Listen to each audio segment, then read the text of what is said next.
ચલી ગ્રોઝા ઉચક ગ્રોઝા ઉચક હા પેલો પાછળ આવે છે જોજે ધ્યાન રાખજે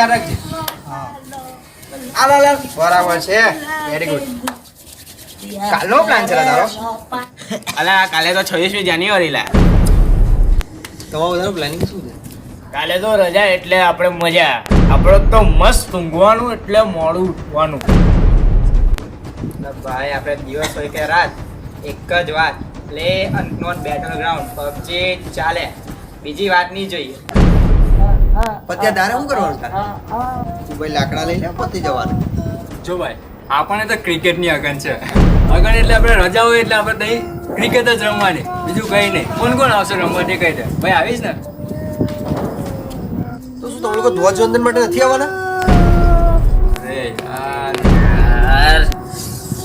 મારે દેશની પ્રજા વાહ વાહ તમારું કેવું પડે 26મી જાન્યુઆરી તમારા માટે મહત્વ શું રાખે છે બસ ખાલી એક પ્રજા તમને એ પણ ખબર છે ને પ્રજાસત્તાક દિવસ તરીકે ઉજવવામાં આવે છે ખ્યાલ છે કોઈને તમને ખબર છે તે દિવસે એટલે કે 26મી જાન્યુઆરી 1950 ના દિવસથી ડોક્ટર બાબા સાહેબ આંબેડકર દ્વારા રચિત ભારતના બંધારણને અમલમાં લેવામાં આવ્યું તે દિવસથી ભારત એ સૌથી મોટા ગણતંત્ર એટલે કે પ્રજાતાંત્રિક દેશ તરીકે દુનિયામાં ઉભરી આવ્યો શું વાત કરો છો સિરિયસ તો હવે એ કહો કે પ્રજાસત્તાક એટલે શું ખ્યાલ છે કોઈને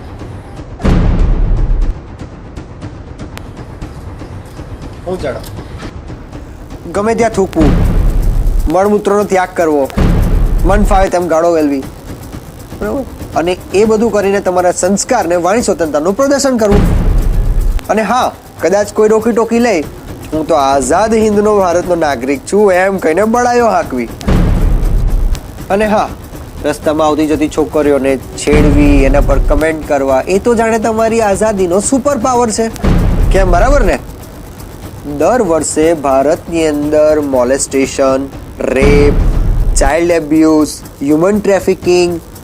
અને ન જાણે કેટલાય ઓર્ગન ટ્રાફિકિંગના અલગ અલગ કેસીસ કેટલાય જગ્યાએ નોંધાઈ રહ્યા છે અને દર વર્ષે એમાં વધારો જ થાય છે કંઈ ઘટાડો નથી આવતો શું વાત કરો છો સાચે શું આ બધાના જમીન મરી પરવાર્યા છે તમે જે માય ફ્રીડમ માય રાઇટના જે નારા લગાવો છો એની કિંમત પણ જાણો છો ગાંધીજી સરદાર વલ્લભભાઈ પટેલ સુભાષચંદ્ર બોઝ આઝાદ ભગતસિંહ જેવા કેટલાય વીર પુરુષોએ જ્યારે બલિદાન આપ્યા એ છે આપણી આઝાદીની કિંમત અને એ વાત તો પાકી જ છે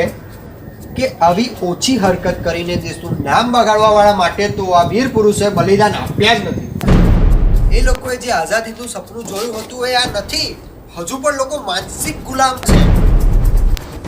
જો આ મહાપુરુષો હયાત હોત તો ભ્રષ્ટાચાર અને રાજનીતિ કરવા મંદિર મસ્જિદ મફતની વસ્તુઓ લોન માફી જેવા અલગ અલગ નબળી રાજનીતિ કરનાર રાજનેતા તથા તેના મતદાતાઓને જોઈ અને ખૂનના આંસુ રોયા હોત તેઓ આ આઝાદ ભારતને શૈક્ષણિક શારીરિક અને માનસિક રીતે સક્ષમ બનાવવા ઈચ્છતા હતા નહીં કે આઝાદીના 71 વર્ષ પછી પણ થૂકવું ક્યાં મળમૂત્રનો ત્યાગ ક્યાં કરવો મહિલાઓની ઇજ્જત કરવી ગરીબોનું શોષણ ન કરવું તે લઈને જેવી મૂળભૂત બાબતો તમને સમજાવવી પડતી હોય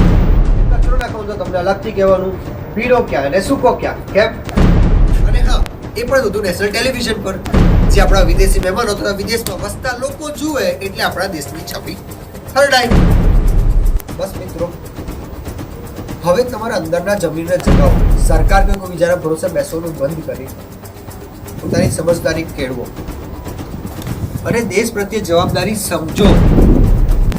આઝાદીનો સદુપયોગ કરીને દુનિયામાં ડંકો વગાડી કે હું એ જ આઝાદ ભારતનો નાગરિક છું કે જેના પર અંગ્રેજોએ એક વખત 350 વર્ષ યાદ કર્યું હતું તમે એ હિન્દ ભારતના વંશજો છો જેમાં યુગ પુરુષો થઈ ગયા છે અને એ યુગ પુરુષો પોતાના માન મર્યાદા અને સંસ્કૃતિ માટે પોતાના જાન ન્યોછાવર કરી દેતા અને સ્ત્રીઓને તો દેવી તરીકે પૂજતા બસ હવે પશ્ચિમી સંસ્કૃતિનું આંધળું અનુકરણ બંધ કરી આ પ્રજાસત્તાક દિવસ તમારી જિંદગીનો સૌથી યાદગાર પ્રસંગ બની રહે એ રીતે કોઈ સંકલ્પ લઈ આગળ વધે તો 100% સ્વતંત્ર કરવા દઈશું જય હિન્દ મિત્રો કહેવા માટે તો એક સ્ક્રિપ્ટ હતી, એક વિડીયો હતો, પણ ખરેખર એના થ્રુ અમે એક સારો મેસેજ આપવા માંગીએ છીએ અને એક તમને જાગૃત નાગરિક બનાવવા ઈચ્છીએ છીએ. જો આ તમને વિડીયો ગમ્યો હોય તો એને શેર કરો, સબસ્ક્રાઈબ કરો અને હા, કમેન્ટ્સ કરીને થોડા ફીડબેક આપજો, જેનાથી અમારો પણ ઉત્સાહ વધે અને તમને પણ સારા કન્ટેન્ટ મળે. અને હા, થેન્ક યુ અમારો વિડીયો જોવા માટે.